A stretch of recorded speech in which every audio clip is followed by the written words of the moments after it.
Que alegria podermos estarmos juntos mais uma vez para fazer este caminho de santidade, esse caminho para uma vida espiritual mais profunda. Estamos trabalhando neste tempo os degraus em Santa Catarina de Sena, que fala justamente da experiência de amor, uma sabedoria que vem do coração de Deus Pai através de Santa Catarina.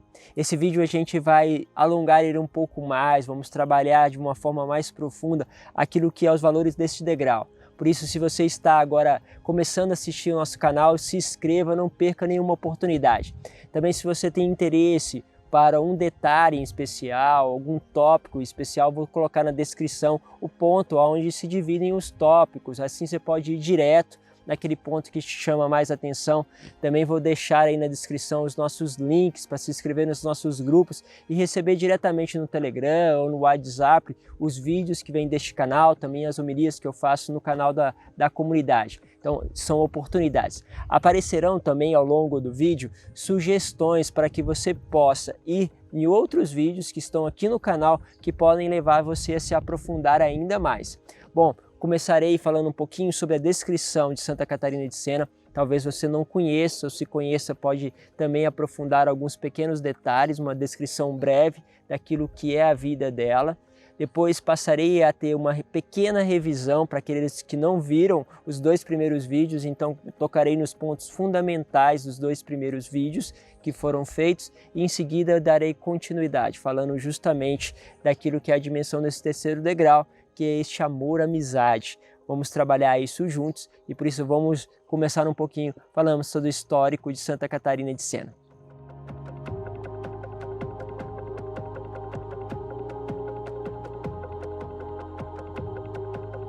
Bom, como não podia ser diferente, Catarina nasce em Sena, na Itália, em 1347. Ela possui uma grande família, imagine que ela é a 24ª filha.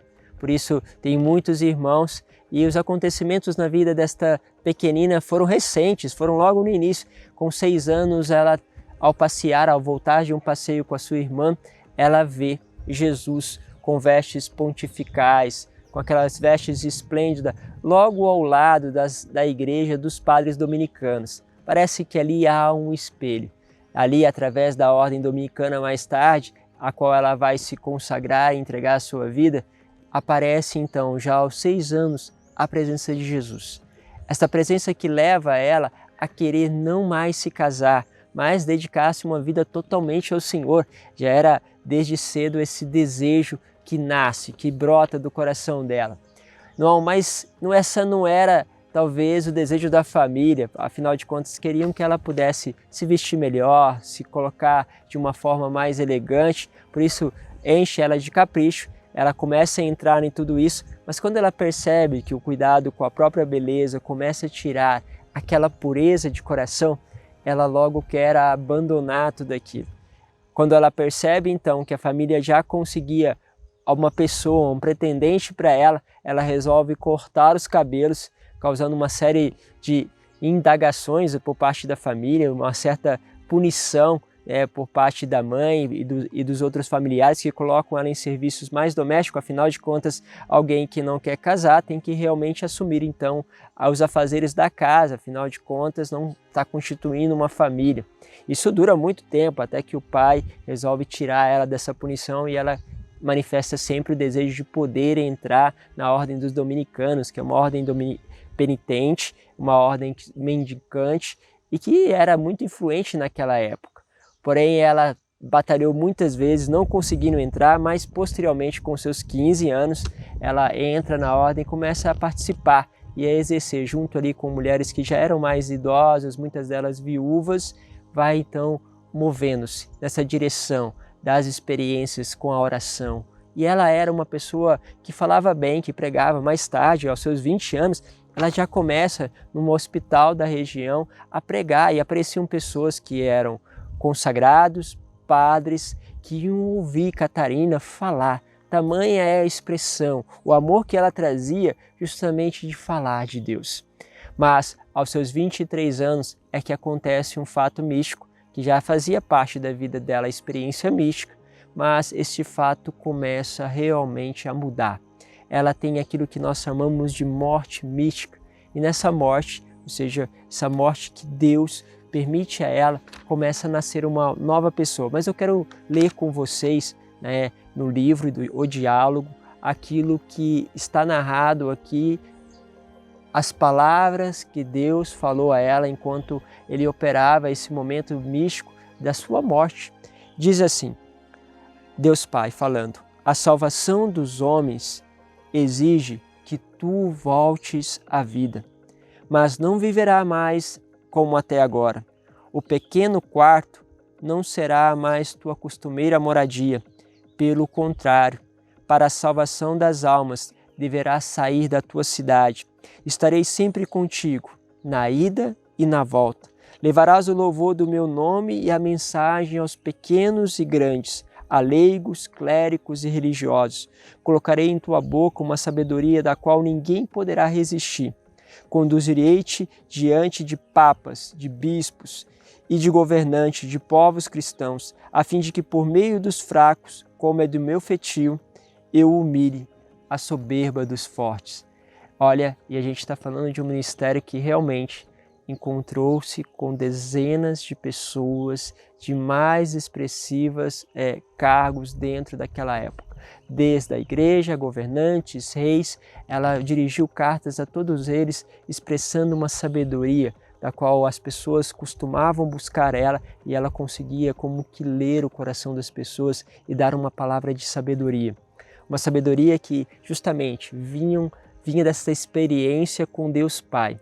Ela escreveu 381 cartas. Escrever é uma força de expressão. Na verdade, ela ditou todas estas cartas e os secretários, pessoas que trabalharam com ela, que estavam em volta desta figura, afinal de contas, acabou se formando grupos que ficavam com ela, que ouviam o coração dela com 23 anos. Ela falece em 1380, por volta aí dos seus 42, 43 anos. Ela expressa, nesse momento final da sua vida, a seu profundo arrependimento. Ela vai dizer muitas vezes: pequei contra o Senhor, pequei contra ti.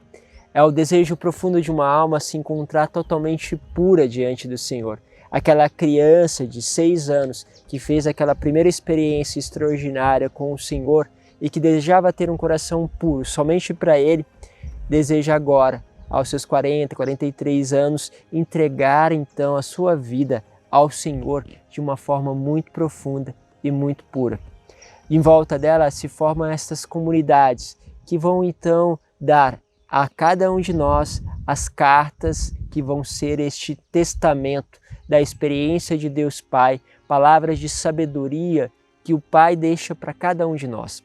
Santa Catarina recebia em êxtase esta palavra de Deus Pai e os secretários copiavam aquilo que Catarina falava. Imagine que ela falava até 3 ou mais assuntos ao mesmo tempo. Isso causava uma exigência muito grande dos secretários, que tinham que correr e se ajeitar para tentar completar aquilo que muitas vezes ficava difícil de entender com as misturas justamente do conteúdo, mostrando a profundidade da sabedoria da qual nós podemos ser conduzidos através deste livro.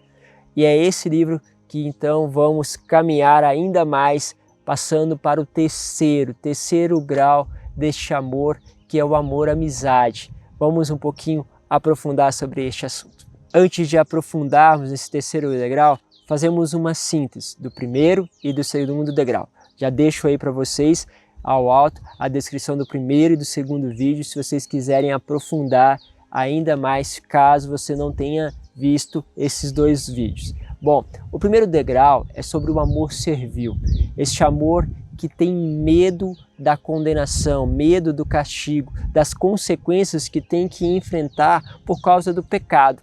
Então a pessoa se aproxima de Deus com medo de ser punida. Este amor, que é o primeiro degrau, como se a pessoa for ali se aproximando por causa do medo, ele é trabalhado por Deus Pai através de uma presença que consola. Deus Pai coloca uma consolação. Ele vai ali mostrar para este filho que ele é sobretudo amor. Então as experiências da misericórdia, a experiência de um amor extraordinário, a pessoa é muitas vezes mergulhada nessa experiência. Talvez você já fez essa experiência, que para muitos foram até experiências de conversão, experiências de mudança. Até então não tinham na vida consciência do pecado. Aqui isso se trata muito da nossa realidade hoje, como eu disse no outro vídeo, hoje nós perdemos a consciência do pecado. É até difícil falar sobre a dimensão de ter medo da consequência do pecado, já que a nossa sociedade aboliu a condição de pecado, querendo trazer a felicidade, quis tirar todo o peso de uma vida realmente longe de Deus. Bom, então a pessoa passa a ter essa experiência da bondade, da generosidade de Deus. Essa coisa inflama o coração. A pessoa começa a ter um desejo ainda maior de buscar o Senhor, de ser inflamado por essas experiências. E isso é muito bom. Como é bom a gente ir lá diante do sacrário, diante da presença eucarística do Senhor e receber dele a graça de um amor que nos cobre, um amor que nos reconstrói. Isso é muito bom, e perceber que esse amor vai muito além dos nossos pecados e limites. Por isso Deus age com essas almas com uma experiência de consolação. E elas vão começando a caminhar neste amor. Só que o que acontece? A alma começa a paralisar-se nas experiências que Deus pode dar a ela. As experiências de consolação. Ela começa a buscar a Deus porque ela percebe que Deus é generoso, que Deus acolhe, que Deus ama, e por isso Deus incendeia o coração, é capaz de tirar de nós muitas vezes a experiência do medo, da angústia, da tristeza. Acabamos buscando a Deus até mesmo para que nós possamos ser curados e restaurados.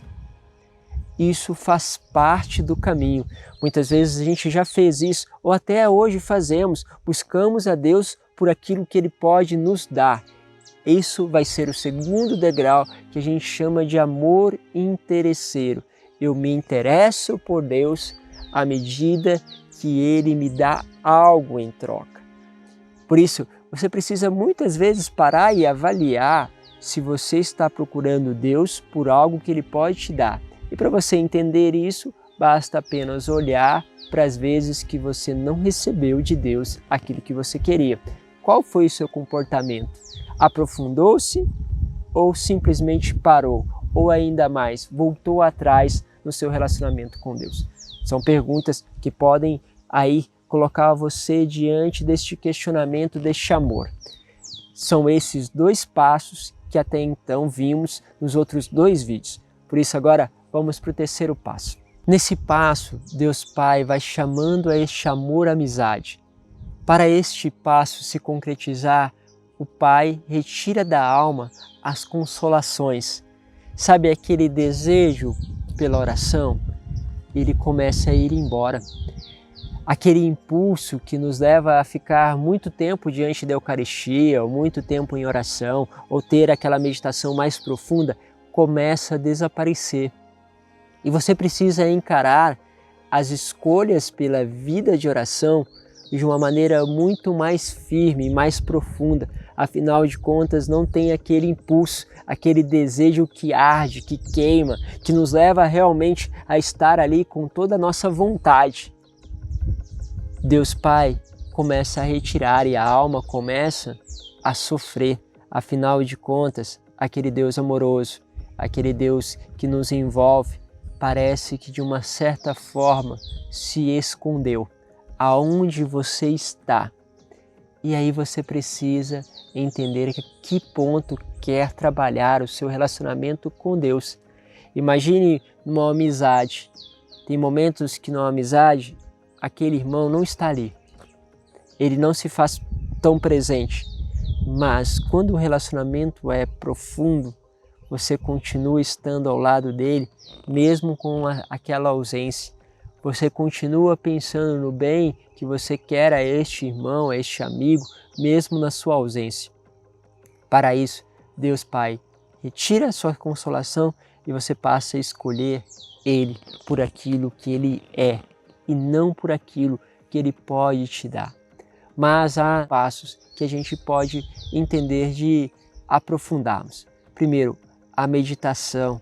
A meditação não deve ser somente um impulso, mas aquele desejo de poder se encontrar com Deus. Você vai meditar, muitas vezes não vai vir aquela palavra de sabedoria, aquela compreensão mais profunda, mas você quer mesmo assim se encontrar com Deus, mesmo que não venha nenhuma gratificação de um aprofundamento, mesmo que não aconteça nenhuma epifania, né, uma manifestação luminosa da graça de Deus dentro de você. Você permanece ali na meditação de uma forma mais profunda. Para isso, nós precisamos aprender a meditar. Deixo também aí a sugestão para que você possa meditar melhor. Bom, um segundo passo é as distrações, porque quando o coração não tem aquele desejo e aquele ardor, lógico, as outras coisas começam a distrair a gente na oração. O celular, então, é o grande instrumento de distração. Começamos lá olhando aquela oração no celular, de repente já estamos numa rede social, estamos abrindo uma página, olhamos aquela notificação, vamos nos perdendo. Começamos a pensar em Deus, meditando sobre a sua paixão e de repente estamos com um problema lá na nossa casa que a gente está querendo que possa se resolver, que estamos preocupados, colocamos aquela questão do trabalho. Tudo isso é louvável, mas quando o amor quer se aprofundar, já não é mais importante o que Deus vai fazer em relação às suas dificuldades, mas você começa a olhar justamente para aquilo que é estar com Ele. Só que o estar com Ele agora passa a ser realmente um exercício da vontade. E vai acontecendo isso, e as distrações vão muitas vezes aumentando, e tem uma certa facilidade de você entrar, e aí você fica com esse convite, o convite de deixar que as distrações vão se afastando. Imagine aquilo que você precisa criar de hábito, de afastar as distrações. Eu faço esse convite sempre. Escolha as madrugadas, os momentos mais silenciosos. Se você coloca uma música de fundo que te ajuda, de preferência que não tenha letra, para você não entrar na música, mas ela ser somente um pano de fundo, use daquilo que você possa entender para você se aprofundar. E aí entra um outro ponto, que é o autoconhecimento. Você se conhece, sabe que você distrai com o celular, se conhece porque sabe que você muitas vezes é preguiçoso. Levantar mais cedo é difícil, preguiçoso porque você não consegue fazer a escolha de fazer uma oração por inteiro, para você é sacrificante. Quantas vezes a gente ali tem as orações que são obrigatórias. Deus Pai fala para Santa Catarina que o irmão é tão importante que para o irmão, se alguém precisa de você, você tem que largar a oração para acolher o teu irmão que precisa. Porque você não pode amar a Deus que você está orando, que você não vê, se você não ama o teu irmão que você vê. Deus Pai só faz uma exceção para as orações da qual nós temos obrigações. Então, por exemplo, eu como clero tenho a obrigação de rezar a liturgia das horas. A essas orações eu preciso rezar. Isso quer dizer que eu devo abandonar o irmão? Não, de forma nenhuma, devo acolhê-lo o máximo possível, mas mesmo que eu chegue tarde lá em casa, mesmo que as coisas estejam bem difíceis, Deus me chama a manter a obrigação. E aí vai mais um exercício da força de vontade, porque muitas vezes você está cansado. Quantas vezes no ministério sacerdotal nós passamos por isso? Chegar completamente consumido em casa e temos as nossas obrigações de oração. E precisamos orar para as pessoas da qual nós nos obrigamos, da qual a igreja nos pede, através também da liturgia das horas. Bom, ali você vai caminhando neste autoconhecimento, conhecendo as suas vaidades, o seu desejo sempre de ter consolação, são os pontos que você vai percebendo. Um outro ponto é a dinâmica que você percebe que Deus está fazendo um caminho de santificação. Você não vê aquilo, Deus está me punindo, Deus é mau, Deus ele realmente chama a gente depois, se afasta, né? Como diz o povo lá no deserto, né? Este Deus que nos mandou no deserto para que a gente pudesse perecer. Não, a alma não sente assim. ela começa a sentir justamente que Deus está conduzindo a vida dela e que através daquela ausência ela está se aprofundando no conhecimento de si e no conhecimento de Deus, pontos essenciais para a vida espiritual. Repete aí comigo, conhecimento de si, aqui ele vai chamar de cela do autoconhecimento.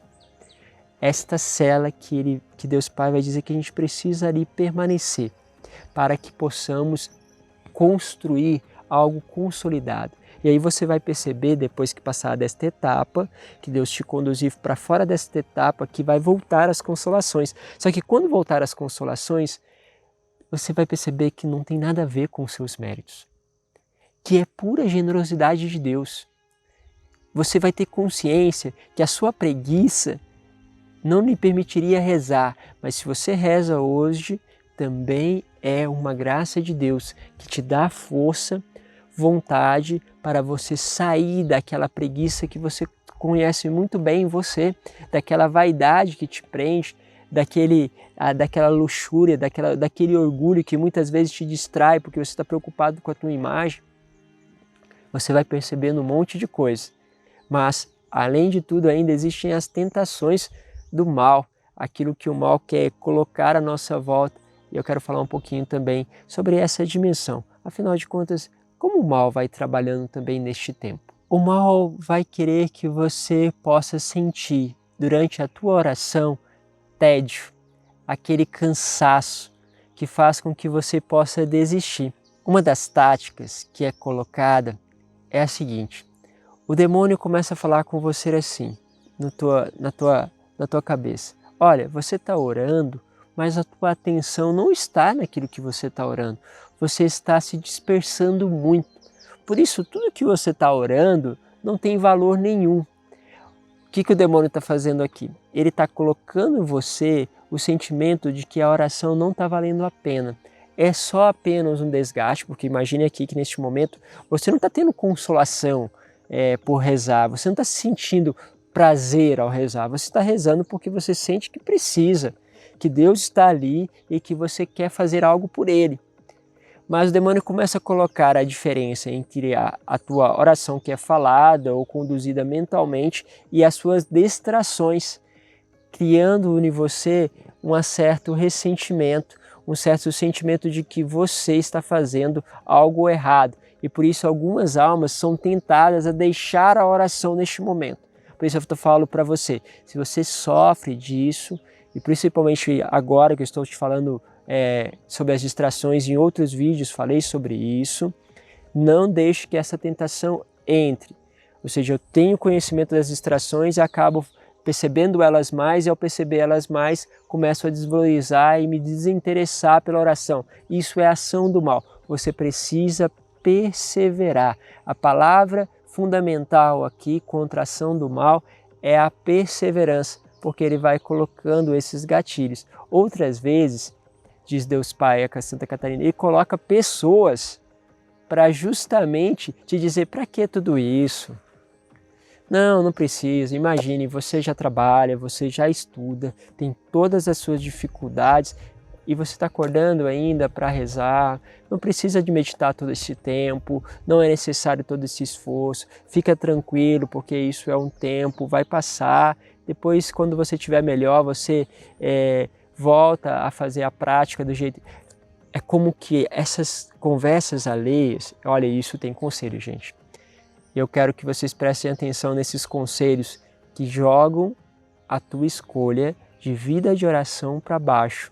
Diminui o seu relacionamento com Deus. Preste atenção, porque é muito sutil. Deus Pai fala isso, são ação do mal que vem por conselhos de pessoas alheias. Por isso, perceba com quem você vai se aconselhar, com quem você está procurando uma orientação espiritual, para que a pessoa que está te orientando não te jogue para uma vida, muitas vezes, reflexo da própria vida do orientador ou do diretor. Uma vida, muitas vezes, de superficialidade de escolhas. Não troque as coisas por algo superficial. Sempre Deus, Ele nos chama a algo a mais. É lógico que pode ter da nossa parte certos escrúpulos. Cabe ao orientador espiritual, à pessoa que acompanha, perceber os escrúpulos. Mas, em geral, Deus não chama a alma para menos. Sempre chama para escolhas maiores, tá bom? Conselhos alheios, preste atenção. Outras vezes são os impulsos. Impulsos naturais para distração, impulsos naturais para escolher aquilo que é mais prazeroso. Quantas tentações vão entrando aí? Tentações do tipo, você quase não fica ajoelhado diante do Santíssimo, começa a ficar sentado, começa a ficar muito cômodo, começa a dormir, começa a ficar disperso. Então, são todas essas tentações que vão acontecendo. Mas, padre, às vezes eu estou muito cansado. É lógico, tem pessoas que estão cansadas, e isso torna também a distração mais fácil e também o sono vir. É lógico que a gente tem essa consciência, mas também existe essa prática. Por isso tudo é muito sutil, é muito importante ser bem acompanhada nesse sentido para que possa entender a ação do mal nesses pontos. Fazemos, ok? Entendeu esses passos? Vamos para os seguintes? Outro ponto é a dimensão daquilo que são as fraquezas pessoais. Aqueles pontos em que a gente olha para nós e vemos a nossa incapacidade de poder responder, a falta de constância, a falta de generosidade, todas essas fraquezas que vão aparecendo. Isso tudo vai agindo em nós, o demônio faz a gente fixar sobre isso e também abandonar a oração. Mas tem dois pontos que Deus Pai vai falar para que a gente possa nos aprofundar e conseguir, sobretudo, perseverar na oração. Precisamos estar atento a sempre passar a nossa oração vocal para a nossa oração mental. Como que é isso? Isso também é um vocabulário comum na espiritualidade carmelita. Santa Teresa d'Ávila vai falar sobre isso. A oração vocal é aquela oração que nós fazemos ao lermos um texto que já está escrito, uma oração já composta. A gente faz essa leitura, por exemplo, o ofício das leituras, o ofício divino que a gente vai fazendo, as laudes completas, vésperas, são orações que já estão escritas. Nós vamos lendo aquela oração e somos chamados a fazer daquela oração uma oração também do coração. Mas muitas vezes ela pode ser somente uma oração de palavras. A recitação de um texto pode ser somente uma oração de palavras. A gente medita lá, primeiro mistério, eu quero mistério gozoso, meditamos ali, cada passo ali da paixão de Jesus, cada passo do caminho de Jesus. Então, eu medito aquele mistério, mas eu nem sequer lembro aquela meditação. Nem sequer retorno aquilo, eu simplesmente vou passando o terço de bolinha em bolinha, ou de Ave Maria em Ave Maria, mas não tem nenhuma ligação. Deus Pai fala que é importante esse tipo de oração, mas precisamos passar para uma oração de diálogo, de relacional, onde você vai falando com o Pai, e aí não se preocupe com as palavras bonitas, nem da forma que irá dizer, porque é uma conversa de amigo para amigo, uma conversa relacional. Santa Teresa d'Ávila vai falar isso, é uma conversa com um amigo da qual você sabe que ele te ama. Então você pode ter toda a liberdade com ele. Então converse com muita simplicidade com Deus e você precisa passar para esta oração mental. E ele faz esse convite através da Eucaristia. Nós temos o hábito de fazer a adoração, mas há também uma coisa muito, muito valiosa, que é a adoração e o diálogo que nós fazemos durante a comunhão com Jesus. É uma graça que nós recebemos. Deus Pai repete isso inúmeras vezes no diálogo. Ele fala sobre a graça que nós recebemos através da igreja e que precisamos aproveitar este diálogo. Para aqueles que não podem comungar, seja, por exemplo, porque estamos vivendo uma época de pandemia, a igreja pode não estar aberta, porque você tem algum empecilho que não pode estar ali com o Jesus Eucarístico, ele chama você a meditar a paixão, a se recolher neste sangue precioso do Senhor e, através da paixão, recolher os frutos, de permanecer. Santa Teresa vai falar também a importância de nós termos um afeto, uma oração afetiva, vamos dizer assim, com o Senhor. Ela usava muitas vezes da meditação da paixão para se aproximar do Senhor. Você vai usar destas orações para se aproximar do mistério da paixão e da entrega também de Jesus na Eucaristia, com o coração grato. Isso vai trazer você frutos de perseverança. E o mais importante que Deus Pai quer colher de tudo isso, criar as virtudes em você. Porque diante das debilidades da célula ali, do autoconhecimento que você vai percebendo e da bondade de Deus que se apresenta, você vai conseguindo construir virtudes das escolhas que você vai fazendo, de simplicidade, de humildade, de amor, que vai sendo construídas as virtudes fundamentais para a tua vida. É importante que essas virtudes sejam construídas neste caminho. E esse é o momento. Se você está passando por este estágio agora, aonde creio que boa parte dos que estão me vendo estão vivendo neste estágio, possam então entender que precisamos crescer aí. Eu quero me colocar, já falei para alguns de vocês, para ajudá-los neste caminho. Então vocês podem comentar aí embaixo, colocar, porque eu quero ajudá-los a caminhar. Se tiver alguma dúvida sobre esses assuntos, partilhar alguma experiência, se for uma experiência muito pessoal, vai lá no Instagram, no direct, aí você vai mandar direto para mim e eu te respondo lá pelo Instagram. Se você puder partilhar com todos, melhor ainda, porque a tua experiência pode ser luz para outras pessoas. Então coloque aí abaixo nos comentários a tua experiência e a gente vai falando sobre elas, colocando sobre isso. Quem sabe, se necessário, também fazemos um outro vídeo para aprofundar algumas experiências que podem estar aí passando pela vida da maioria de vocês. Entenderam esses pontos? Vou finalizando agora o vídeo com alguns outros pontinhos, ok? Vamos lá! Quero reforçar agora 4 outros pontos, que são os pontos que a gente poderia pensar o seguinte: por que então Deus está me levando para essa sensação de deserto, essas dificuldades, essa falta de consolação? Bom, primeiro e importante é aquilo que a gente já falou sobre a cela do autoconhecimento. Você vai perceber a sua dificuldade de perseverar, as suas próprias debilidades como pessoa, aquilo que são os seus limites, e vai perceber quanto isso depende da graça de Deus para com você, e ali você vai construir virtudes. Um segundo ponto é às vezes que nós começamos a fazer uma repetição. Então, por exemplo, eu vou para a Eucaristia, começo lá diante da Eucaristia a rezar a ladainha de invocação do Espírito Santo, porque quando eu rezo a ladainha, aquilo me traz uma sensação de presença, um ardor.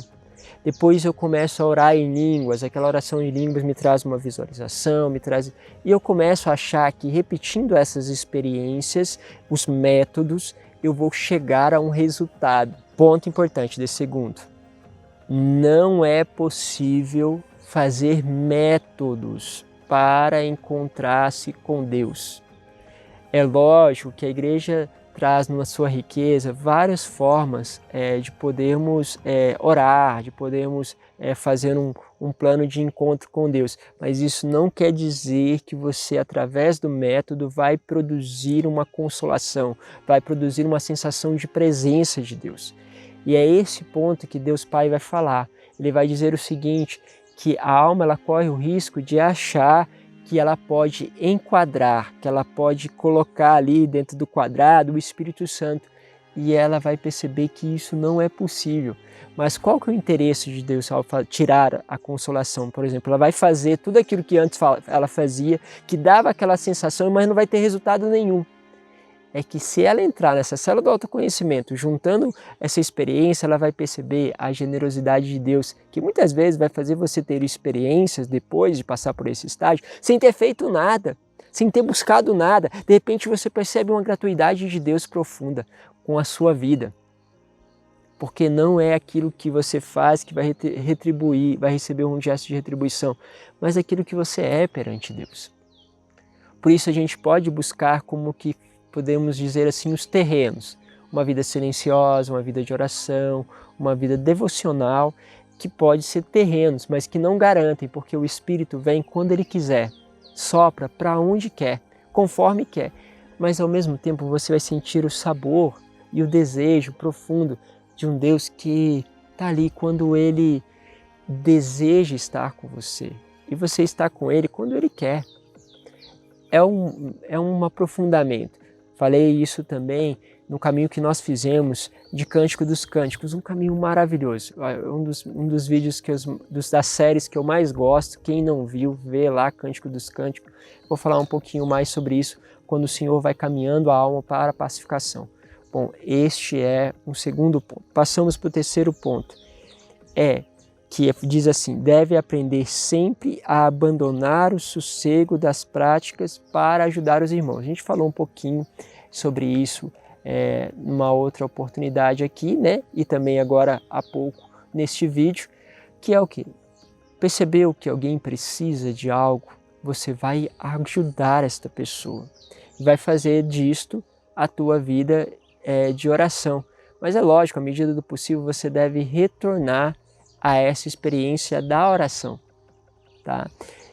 Ou seja, não é somente o sossego, a oração deve se transformar em prática, não é simplesmente encontrar a pacificação da alma, uma alma tranquila. Você vai perceber, quem chega lá, não tem, a gente diz assim, é uma paz inquieta, você quer arrastar o mundo com você, você quer evangelizar o mundo, você quer fazer o mundo conhecer a Deus, não tem limites para você, você não poupa tempo, não poupa conhecimento, não poupa nada nesta busca. É muito diferente daquele que quer só o sossego.